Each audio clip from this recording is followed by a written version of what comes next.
was, do you pay Sheldon? Do you pay Muhammad? A couple years ago, we had Santonio Holmes or Braylon Edwards. The Jets paid Santonio Holmes, obviously all the issues, and they let Braylon Edwards go. He didn't really have much of a career anywhere else, so did they make the right decision? I'm not sure.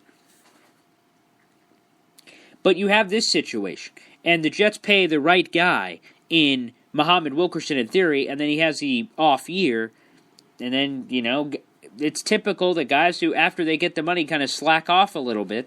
And then you're like, maybe this isn't quite what we thought it was. So he needs to recover from the broken leg. But Sheldon Richardson, his time has run out. His chances have run out. He has been on the trading block for God knows how long. That's something that needs to be figured out. And also, Sheldon Richardson won't be playing linebacker this season. Thank God. Thank Jesus this was addressed in OTAs. And Todd Bowles said that Sheldon Richardson hasn't played linebacker like in the last year and a half. Sheldon Richardson said he's been playing out of position. Rich Cimini did an article about this week, great article by the way, that Sheldon Richardson actually has been playing in position. So it's this convoluted pile of crap that, But I'm glad that it was addressed that Sheldon Richardson will not be playing linebacker because, as an outside linebacker, let's just be honest, he's been god-awful. And then, here's the real truth of the matter. When Sheldon Richardson, Leonard Williams, and Muhammad Wilkerson are all playing at the same time on the defensive line, the statistics bear out that that's been an awful combination. Now, on Madden, it works out great. I've played the 4-3 and throw them all out there. I'm going to be honest, it's been fantastic. I've got multiple guys who can rush the passer, but guess what? This isn't Madden. And the fact of the matter is, if the Jets want to improve, they've got to maximize the talent on their team, and they need more blue-chip players. Leonard Williams is a blue-chip talent. Muhammad Wilkerson, on paper, is a blue-chip talent. He's got to get back to performing at a high level, and so does Sheldon Richardson. Now, I don't think Sheldon Richardson has a future beyond this year with the Jets, because I don't think the Jets are going to be willing to lay the dough that he's clearly looking for, especially with all the character issues, despite whatever happens this season. They could try a tag and trade scenario if he really plays that far out of his mind, but that's probably far-fetched. And a question I got on our fan mail, which I'll answer in a minute, but I want to answer Morris Claiborne's comment, who he said to the New York Post this week that if healthy, I could be the number one corner on the market. I could be the number one corner in the league. And, I love the confidence. And a lot of guys who have not seen Morris Claiborne's career, he came out of LSU, former first-round pick. Cowboys traded up with the Rams to get him. He's got the talent, and we broke down on an archived episode. You could go check it out in the Jet Zone, the archives. You could just go look up the Connor Rogers interviews and things of that nature. And we talked about Morris Claiborne and his time with LSU and making the transition to the Cowboys and the injuries. But when he played healthy last year, he was one of the top corners in the league. And the Jets obviously feel pretty good about their cornerback situation. We learned that through OTAs that, the defensive coordinator, Casey Rogers, and staff felt like they didn't maximize the talent in a Justin Burris, former fourth-round pick last year, Darryl Roberts. And the reason why they didn't play these guys is because they didn't want to bench Darrelle Revis, one of the greatest players in franchise history. And, there's some sour taste with the contracts, and there's some sour taste with how he played last season and how fully committed he was to playing. But at the end of the day, he's going to go down as one of the greatest players in franchise history, and yet he has not found another team. Is he going to find one? I don't know. He's got plenty of money. He doesn't have to play for the money. He has to play for the pride if he has any left. But the Jets' secondary is going to look a lot different. You've got the rookies coming in, double safety dip with Marcus May and Jamal Adams, Morris Claiborne coming in. I feel like the low-risk, high-reward moves I love. I love getting those veteran guys and bringing them on the team. So that's fantastic. I'm all for him getting healthy. Buster Screen is under 3% body fat, which is fantastic. He's been doing some unique things. I saw that on ESPN. That's great. So it seems like the Jets are putting it together, but again, I just want to make this perfectly clear that this season is going to be tough. With that, let's get to the Jet Zone fan questions. We got fan mail on Facebook, Twitter, LinkedIn. Every week we will be doing it, folks. We have this Memorial Day special. I'm recording this on May 28th on Sunday afternoon. I'll try to get some more consistency. We usually have it every Wednesday, but, times have changed and things have fluttered around. We will try to continue that consistency as we get through the offseason here, but there's been a little mix-up, but nothing crazy. Let's get to our fan questions. Joe Branham, again, let me also address that you can send in questions on the NFL Draft, NFL, Jets, anything and everything. We will answer those NFL questions right here on the Jet Zone. Hey, even pop culture, Survivor. I'm a huge Survivor fan. If you want to throw those questions out, that'd be great too. But this time we start in the NFL. Joe Branham, a.k.a. Sheriff Joe Bags from the Rams Showcase, asked this question. What divisions in the NFL will have new winners from last season? So let's answer that one. Great question, Joe. And looking at the NFL standings, we usually break this down on the NFL Battle Zone. We're kind of going through a facelift on that program, so we will see if maybe we can bring that back up. We usually go through the divisions. Me and Joe usually do. But there's several divisions that I think will have different winners. Now, first off, AFC West. The Kansas City Chiefs won it last year, but they kind of won it in a weird way. The Oakland Raiders were on a tear last season, and they collapsed after Derek Carr's broken fibula. He broke his leg, and then he ended up going out, and then, the kind of wind went out of the sails for the Oakland Raiders. The Chiefs ended up winning it on a tiebreaker, both 12-4. AFC West is a division that I think is going to change. I see the Raiders winning this division. I think they're an AFC title contender. I think they're a Super Bowl contender. If everyone can remain healthy. So I like the Raiders in the AFC West, so I like that division to change. Also, you got to, staying in the AFC South. While the Houston Texans won it last year, again, another tiebreaker scenario, 9-7, Tennessee Titans 9-7. I love Deshaun Watson. I think that was the best fit for him as a prospect. And if he ends up starting over Tom Savage, I think the Texans can make a tear next season. But he's a rookie. How much can he provide in that year one? Can they have that magic with the number one rated defense? They got a lot of weapons. Lamar Miller, DeAndre Hopkins, Will Fuller. They've brought a lot of weapons onto that team. So I like Houston, but I think Tennessee is going to make a push. I think Tennessee Titans can win this division. Marcus Mariota, the draft picks they got this year, the free agent acquisitions. I think the Tennessee Titans are ready to make that next step.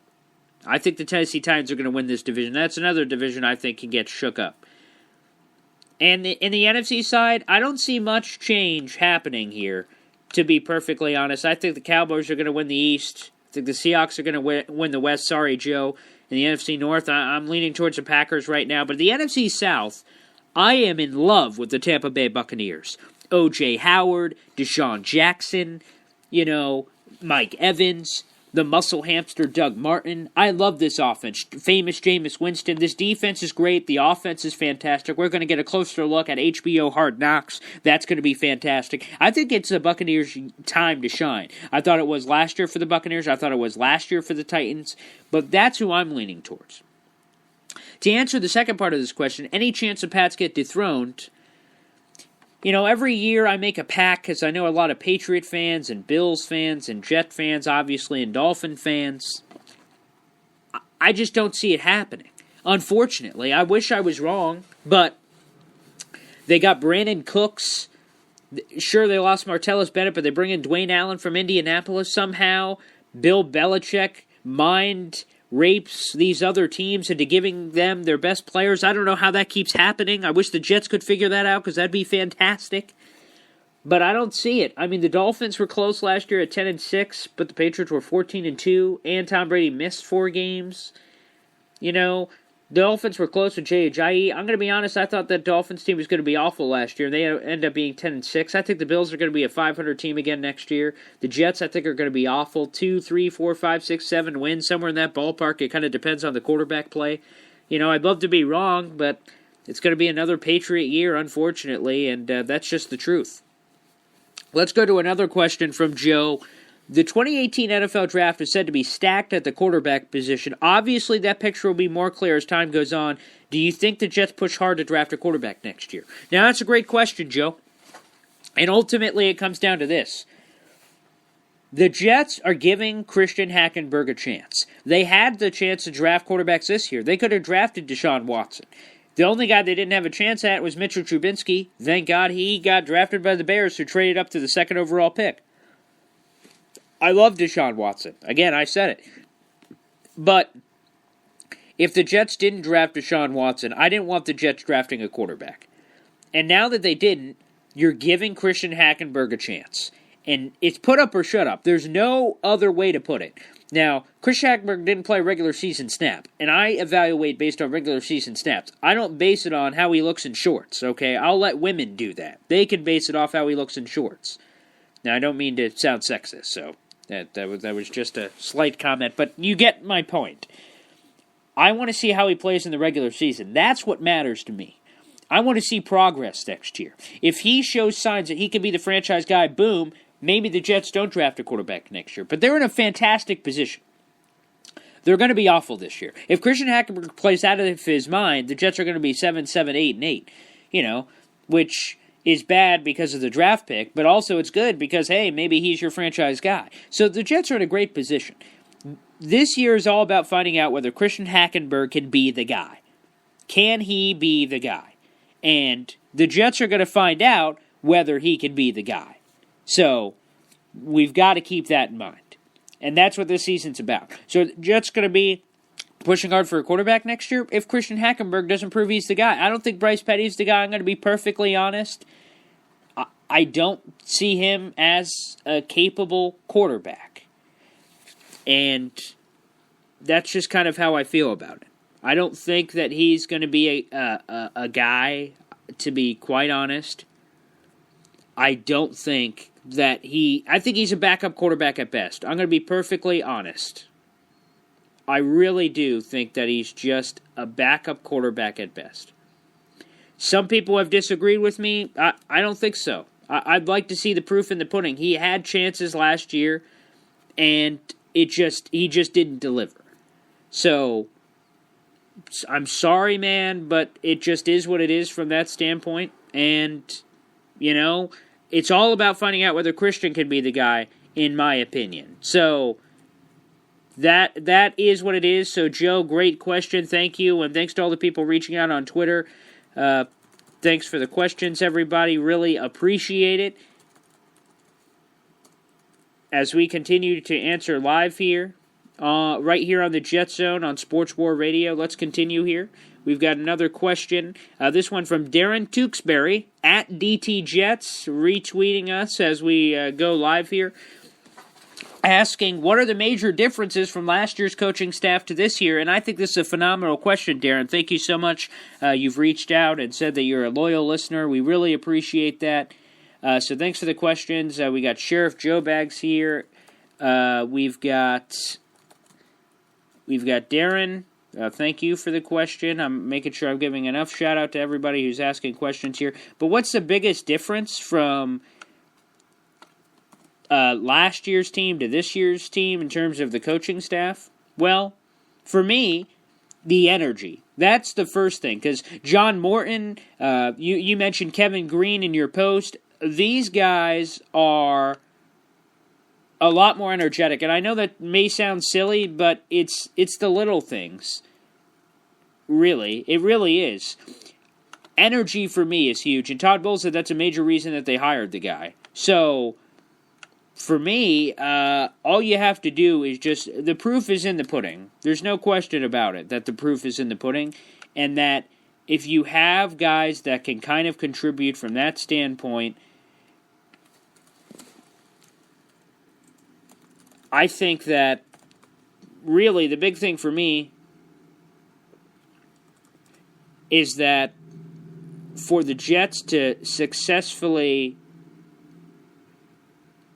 move on here, ultimately what I'm trying to say is that, sorry, I'm somewhat distracted with our tweets, but the thing is for me is that there's multiple factors here. Chan Gailey is gone.